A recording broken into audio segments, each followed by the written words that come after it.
today. Sorry about our inconvenience at 9:30. We still haven't figured out, heard from Microsoft whether this was a glitch on their system or ours, but regardless, we're back up and running, and we appreciate everybody in our IT department who's gotten us up and running, and Casey, who has been frantically working to get us back up and where we can see you and hear you. So you did not want to see what we looked like earlier on this going through, so it's good to see it working this way. I would like to pause and take a moment to remember the victims and everyone that was impacted by the terrorist attack at Pensacola NAS a year ago yesterday on December 6, 2019. It's hard to believe it's been a year. It almost seems like some of the things that have gone forward, it's been 2 or 3 years, but a year ago that event happened, and it significantly impacted both our community and as well as certainly the base. We pause to remember certainly Ensign Joshua Caleb Watson, 23, Airman Mohammed Samed Hytham, 19, and Airman Apprentice Cameron Scott Walters, 21. But not only just those three, there are many individuals who were hurt, who actually certainly were injured with bullets. I know I remember going to visit several of them in the hospital. There were certainly a number of people that were significantly impacted and traumatized, probably even still to this day. So again, we certainly, our thoughts and prayers are with all those victims, not only those that lost their lives, but were impacted by this. I do certainly wish to, this is a time, certainly the individuals at the base, but not only those at the base, those with the Escambia County Sheriff's Office and the Pensacola Police Department and the work that they did. I was at an award ceremony for the FBI and the U.S. Attorney's Office earlier last week, and we were recognized, the PPD was recognized for the efforts that they provided. I know that Deputy Chief Crispin was there. I know he was leading the SWAT team that day. I remember seeing him that morning on NAS when we got there, as well as the rest of the members of the Pensacola SWAT department that were a part of that. So we certainly appreciate their service and take a moment to pause just to remember all those that were impacted.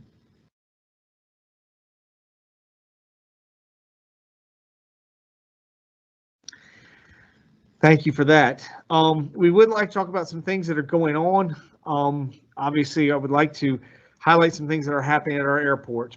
Again, the airport has significantly been impacted by COVID-19. However, we continue to outpace the national average.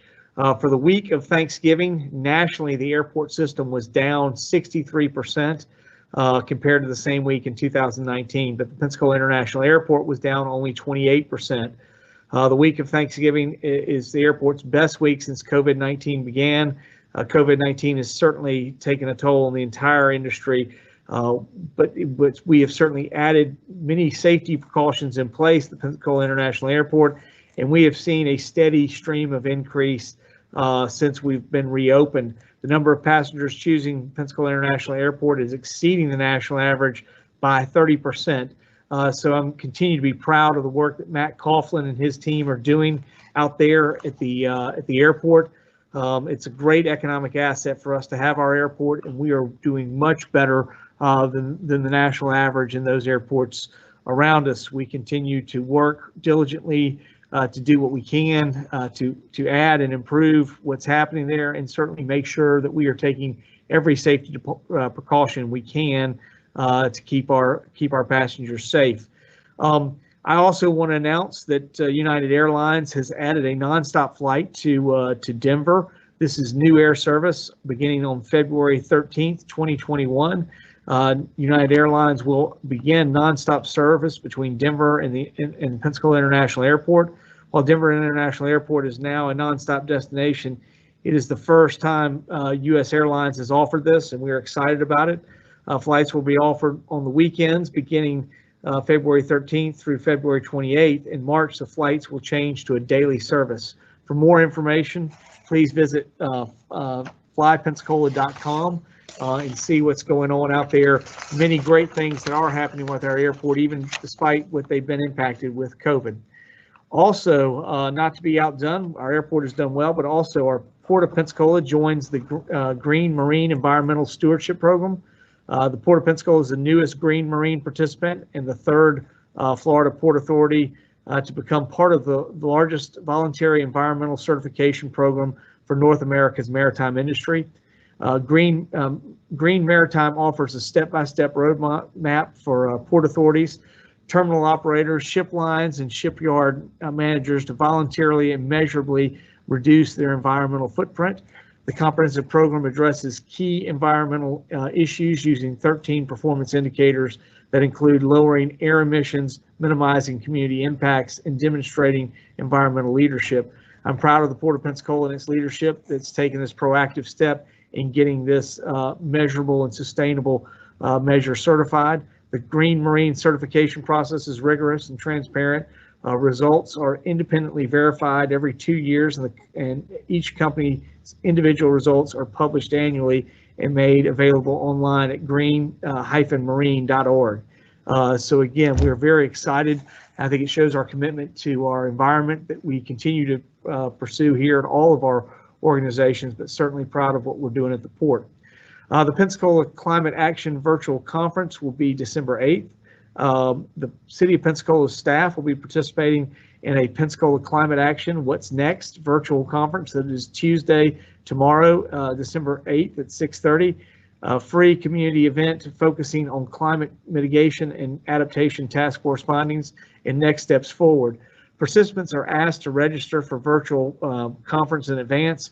For more information, view the Pensacola Climate Action What's Next event Facebook page or contact Christian Wagley at christian@healthygulf.org.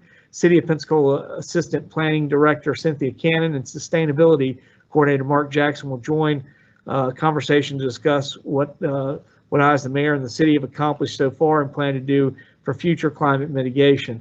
I certainly think we had planned in 2020 to do a little bit more, but I expect to see those things that we had planned to do in 2020 that were sort of sidetracked by COVID. We'll be picking those up in 2021, and we're incredibly excited about what Mark has planned to move forward. We are still in the middle of Keep the Wreath Green. This is the Pensacola Fire Department. Has unfortunately had to place the first and second red bulbs on the city's Keep the Wreath Green fire safety wreath after 2 residential structure fires last week. No one was injured but the fires, but they caused damage and displaced 2 adult residents in one of the homes. So the Keep the Wreath Green fire safety campaign is a collaborative initiative with the Escambia County Fire Rescue to promote fire safety during the month of December. This is a critical month for us because of what generally happens as we're turning our heaters on, the temperature gets cooler. This is a time we need to be vigilant that we see probably more fires happen in this transition as we go from warm to cool.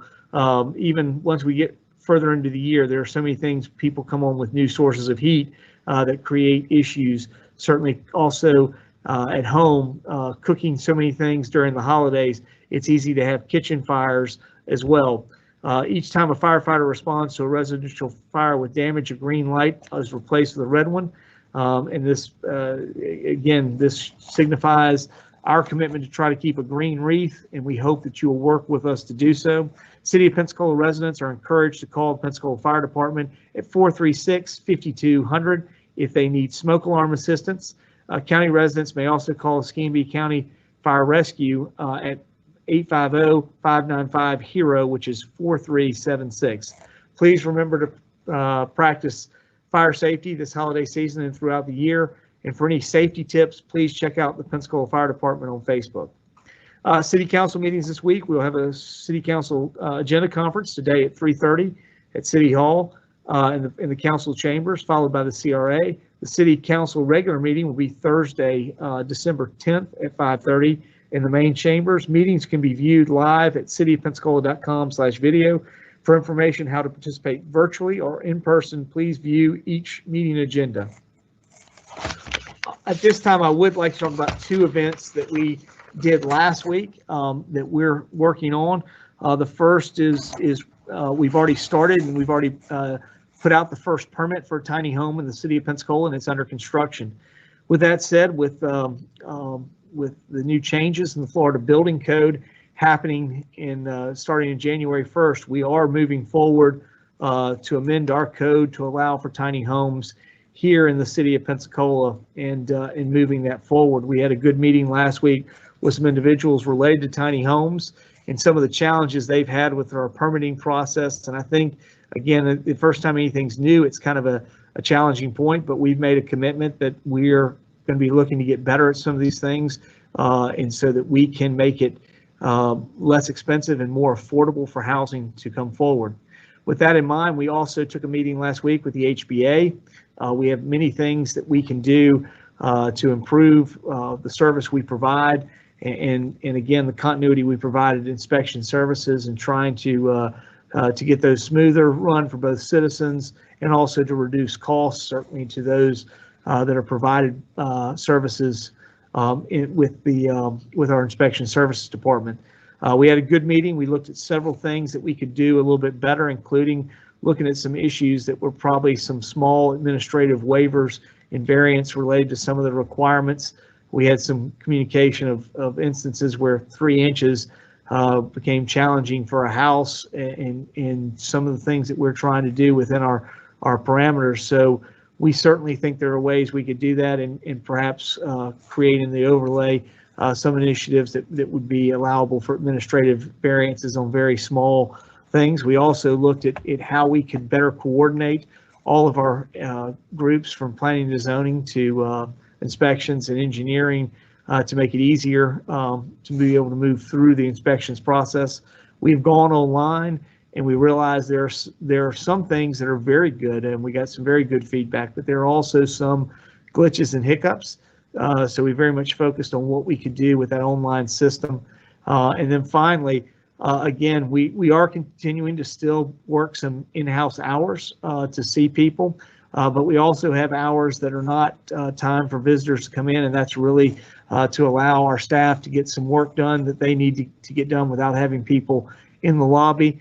Certainly visitors are our first priority, but at some point we've got to get some of the work done, and I think that was very important, this communication that we heard as well. So I do believe we're making every effort we can to make our inspections better, easier for you to utilize, and more expedient and less costly. So again, those are all the things we continue to work on. Finally, for COVID, we've still seen the state positivity rate is 6.96, and in Escambia County, we've been 9.65 on December 2nd, 8.24 on the 3rd, and 8.49 on the 4th. So we continue to outpace at this point the state's positivity rate. We've also continued to see hospitalizations climb. We went from 109 on December 3rd to 113 on the 4th. We were 120 on the 5th, 121 on the 6th, and today we're at 133. So I think, again, at this point, we really need everybody working together. This is a team effort.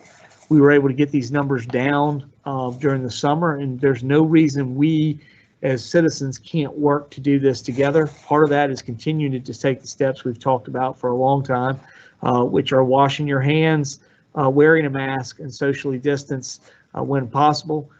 Certainly, if you're in a situation where you can't socially distance, that's why we need you to wear a mask when you're shopping and in stores and other things inside buildings, and try to do as much as you can outdoors. These are things we continue to work on.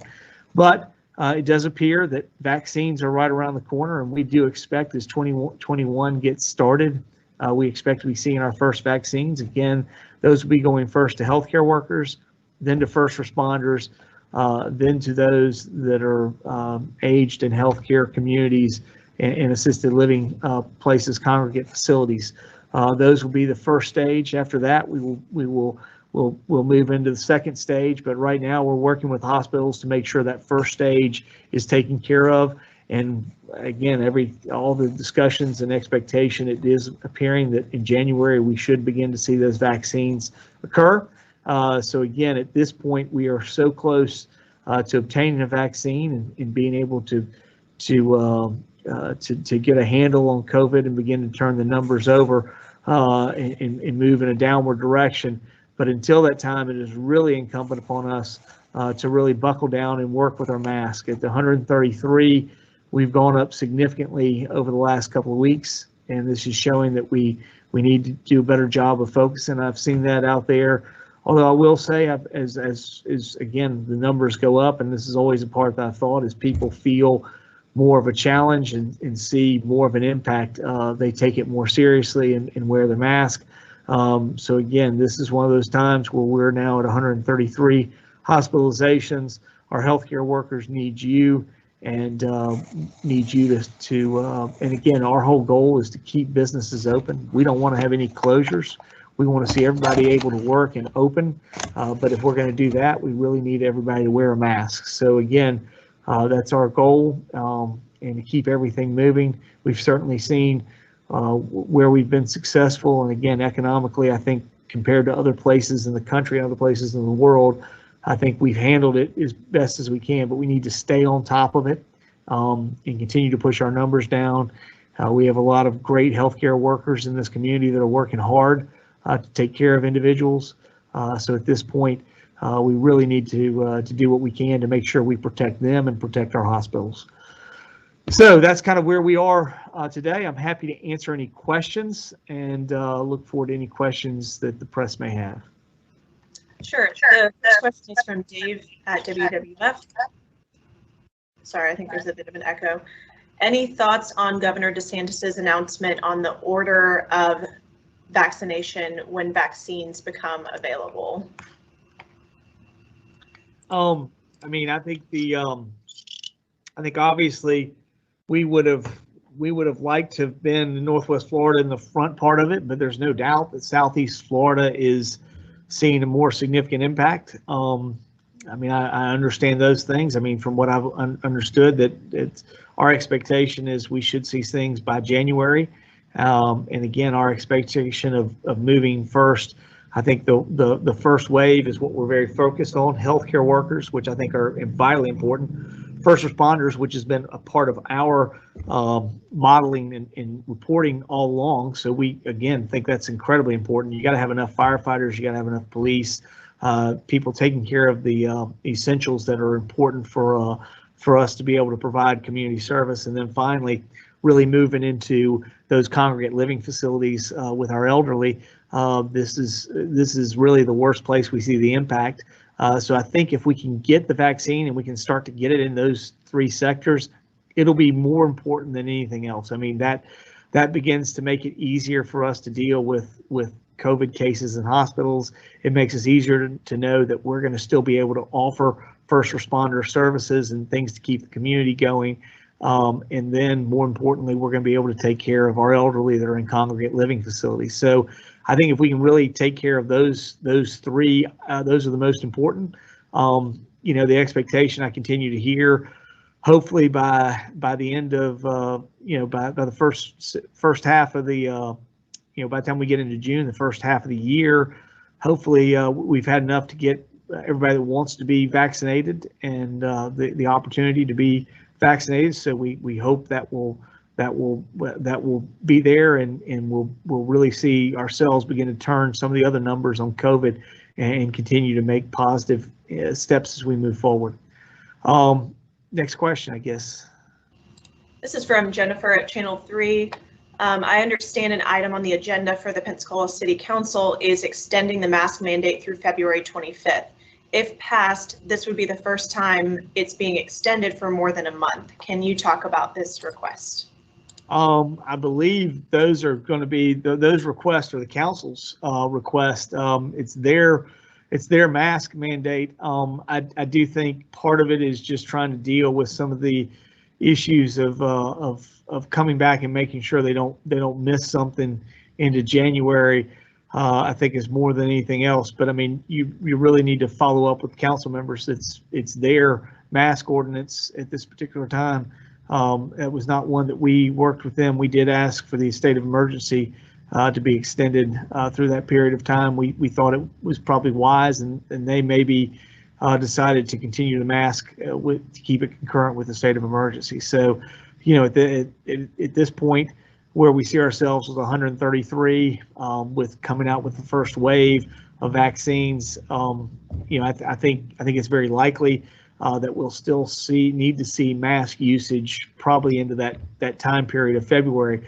It's certainly my hope is if we can get those numbers down, again, we can take any action we need to. So it's more really the responsibility is up to us as citizens. If we take these things seriously, take the action we need to, drive our numbers down, we can always bring things back earlier than need to be. So, but again, we're excited that the vaccine is finally going to be coming through, and we think we'll see that in January and in Northwest Florida. So that's still what we're shooting for. This is from Jeremy at Weekly. Last week, the Urban Core CRA Advisory Board discussed putting more energy into affordable housing and the issue of homelessness. What are your thoughts on the CRA getting into actual development of affordable housing, and also the notion of a day use center and public restroom facility located downtown, and also the potential repurposing of that $18 million bond towards such efforts? Well, the $18 million is going toward what we already have it going toward. Those are things, Jeremy, that we've talked about, trying to create a more walkable, more walkable community that will spur further development, that will increase tax dollars. With those increased tax dollars within the CRA, there will be more money to go within the CRA. We absolutely want to do a restroom, some kind of a self-cleaning restroom. We've talked about that for some time.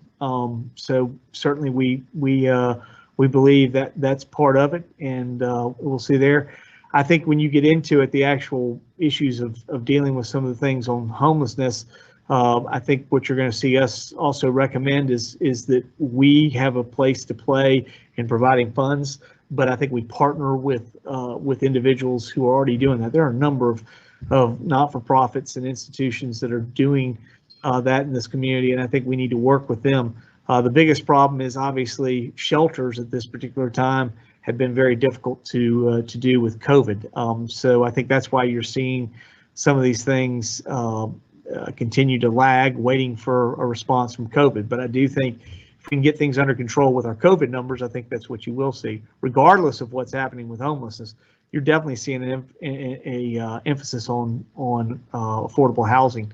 I think we already talked about what we're trying to do with tiny homes and moving that forward and getting that in our code. So we're already in that process. We took some steps last week to meet with some people, got some information over to our legal department, and begin to work that process.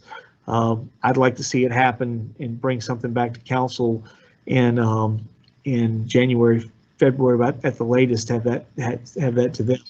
Obviously, the new changes in the building code really allow things to work in January, so our goal was to try to have this ready to go as soon as we could. There were a few outliners that we just need to get taken care of. I don't know if we'll make the second meeting in January, but we're very focused on dealing with affordability. The other thing I think you will see is also affordable housing, other initiatives that we can take. Some of the things that come out of Civicon, talking with people like Victor Dover and some of the other individuals that we talked about, really working what the city can do. Again, if it's a process of us using some of our affordable housing money to buy plans that we have that are unique to us, that fit our overlay districts, certainly fitting those things, but also getting a standardization to knowing what would work so that it could pass through our inspections area, and they would be very comfortable with it and know exactly what it is. Again, once you have a set of plans and blueprints that you know that are going to be utilized, flipping them, doing all different things that happen with houses, you can make small changes here and there that really are not significant changes to the overall part. So we're trying to take the lessons we've learned from Civicon, and I think you absolutely will see affordable housing and affordability within the CRA and what we're doing. So I think you certainly will see some of those things happening. This is from Jeremy at Weekly. Keith said that if hospitalizations reached 150, the city would ask the state to allow it to enact its own safety measure requirements, masks, closures, etc. Is this the plan?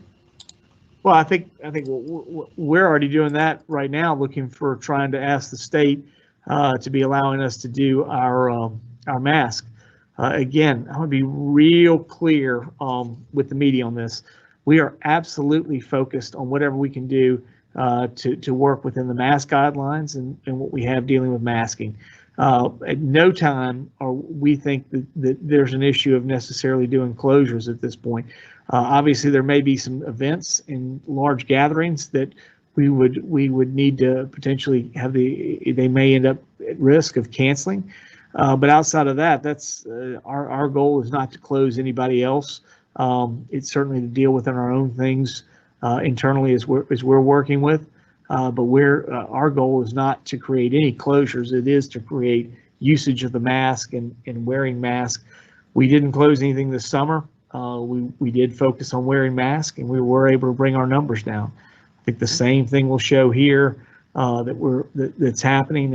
And again, it's a case of when people get serious, and I think it often is the case where people, when they perceive threats, they begin to get more serious about it.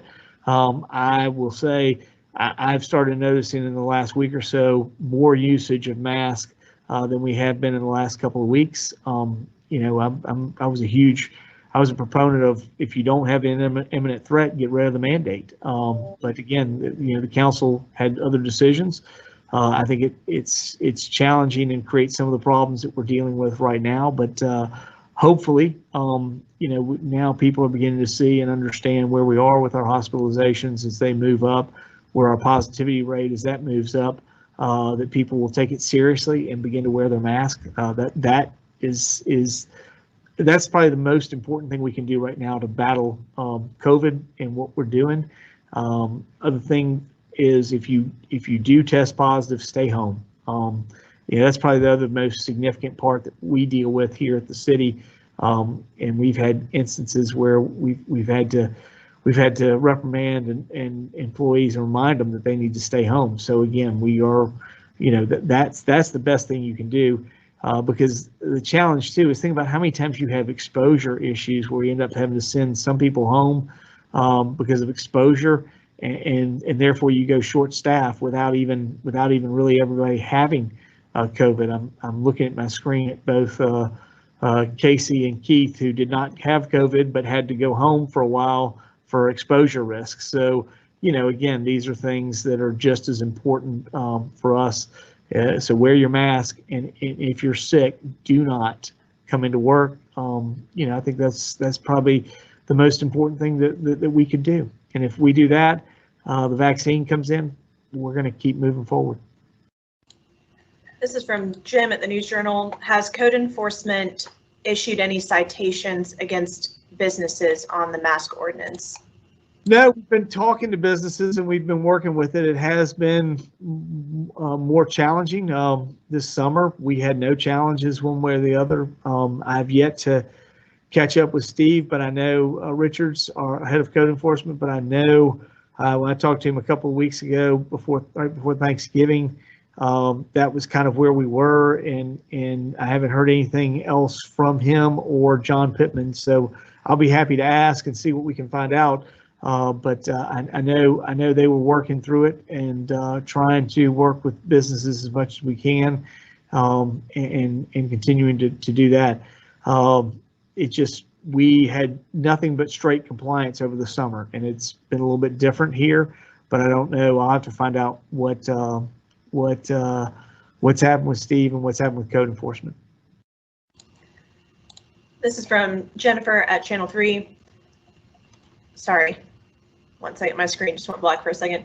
Can the mayor talk about the hospitalizations in the county? Is there concern about growing numbers? Is there concern about staff, PPE, etc.? Well, I mean, I think those things are always potentially out there. We are at 133 hospitalizations today. I mean, we just went up from 121. But I would say recently we've seen it take a little bit more turn. The numbers have been bigger on a daily basis, seeing what we did more this summer. But until then, it's been an increase, steady increase, but it's been very much smaller numbers. So again, we are a little bit concerned by what is happening today and jumping from, we were on Friday, we were at 113. Today, we're at 133. That's a jump of 20 in a couple of days. So that's not what you want to see anytime that's happening. So again, realizing that if we get serious about things today, we won't really turn that curve for probably 2 weeks. But again, we've got people working diligently in our hospitals, trying to provide better care. So again, I think the overall reason we've said hospitalizations are important, because hospitalizations, again, the number we have we keep announcing it, is there have been 15,686 residents that have tested positive. Now that's from last March. Most of those that have tested even from October back are no longer even November, or first part of November, are no longer of a threat, again, from contagion or anything else. So that number is probably not a good number because it doesn't fluctuate up and down. Hospitalizations fluctuate up and down. I think they show a better, outside of being 2 weeks behind, they tend to show a better result of what's happening in your community. Somebody was asking me, what happens? I said, well, it's a function of new cases and positivity rate. If you have new cases and positivity rate, it does appear that in 2 weeks you will see hospitalizations go up. If we could focus on bringing down positivity rate in new cases, that certainly would be good. I mean, those are certainly important measures to look at. The reason we don't just solely go there is because, again, many of our new cases and the positivity rate, if all that happens is you have a sniffle and you go home and you quarantine for 2 weeks and then come back out when you test negative, then nothing really happened. I mean, the importance of that one is not significant. The ones that are important to us are the ones that end up getting to a point that they have to go to the hospital, and that's what we're trying to prevent. That's our goal. If somebody just gets the sniffles, we don't like that, but it's, again, the community and our community can move forward. It's really those individuals that end up needing to go in and use hospitals, get a hospital usage, that either take up the potential for us to have, be able to offer other medical services, or else just continue to have problems themselves. That's the person we're looking out and trying to make sure that we account for. And I think it's just a numbers case. However many new cases, how many other positives you have, you're eventually going to have so many of those are going to be hospital cases. So if we can stop new numbers, if we can stop positivity, if we can shrink both of those, we will shrink hospitalizations. We've done it in the past. We did it with simply wearing masks. We can do it again. And now is just as important a time as anything else, because we sit at the door, sort of at the cusp of having vaccines and finally able to really make a difference in our response. So that'd be my comment at this particular time, is that we really need to buckle down, wear your mask as much as you can when you're out and about, and if we all do that, we can push the numbers down. The vaccine will come through and help us push numbers down further. And like I keep saying every week, no one wants to get over COVID more than I do. I'll be very happy when we're over COVID, and I want to get there. But at the same time, I realize how important it is that we keep working on this, because we are very concerned about our economy. But we don't believe it's an either or, health or economy. We believe it's most important to have health and economy. So from that end, that's sort of where we are, and what sort of precipitates the actions we're taking and what we're following. This is from Jim at P&J. Can you explain the latest with Hitsman Optimist Park, and why was a stormwater pond labeled as a multi-use green space on public plans, even though the drain pipes are clearly visible in the same drawing? Do you believe that was misleading to the public? Jim, I mean, again, from our standpoint, it is still common use. I mean, you will be able to use that area, and that was the way it was designed. We've had clearly positions that have come out through this that have said, hey, we need to take care of stormwater. It's been all over the place about stormwater in Hitsman. There was no stormwater in Hitsman or the YMCA. And it's been very clear that Scenic Heights has asked for stormwater. So when you have multiple missions that you're trying to accomplish at the same time, we only have so much property. We're not going to go buy any more property. So again, we did that. I do think at the end of the day, I think working to make one of the fields open to the general public, we're going to have it fenced, but it's not going to be gated so people can use it. So there'll be significantly more open space and usable space there than even the small little area provided by allowing the one of the three fields to be ungated. So again, our whole goal is to accomplish multiple missions, and I think stormwater is. I mean, I think that's just as important. We made a commitment to Scenic Heights. We're going to take care of stormwater. We were going to improve stormwater, and we've certainly done that. The area can be utilized and it's not going to be fenced. It's just swaled area that will be able to be utilized when it's there. But we are going to move forward with not gating one of the fields, and so we will have plenty of green space, more green space that was usable than anticipated in the beginning. So, I mean, from that standpoint, we always work to manage the missions that we have for our communities. And I think at the end of the day, we've got a solution that will work better for everyone. This is from Jeremy in Weekly. Has the state responded to your communications regarding masks? I don't know at this particular time. We hadn't seen anything. So again, we'll continue to keep working. And this is from Jennifer at Channel 3. When the vaccine is released, will the county, I think she means the city, will the city require employees to get the vaccine to work? Again, I mean, we will certainly be encouraging people to participate in it, but we're not forcing anybody to do anything. I think at this point, what we've gone through over the last 9 months, I would think it would be incumbent upon everybody to try to work through those things and figure it out. But it will be, again, we're not going to force anybody to do anything. We're going to highly encourage them. And again, we're making it available.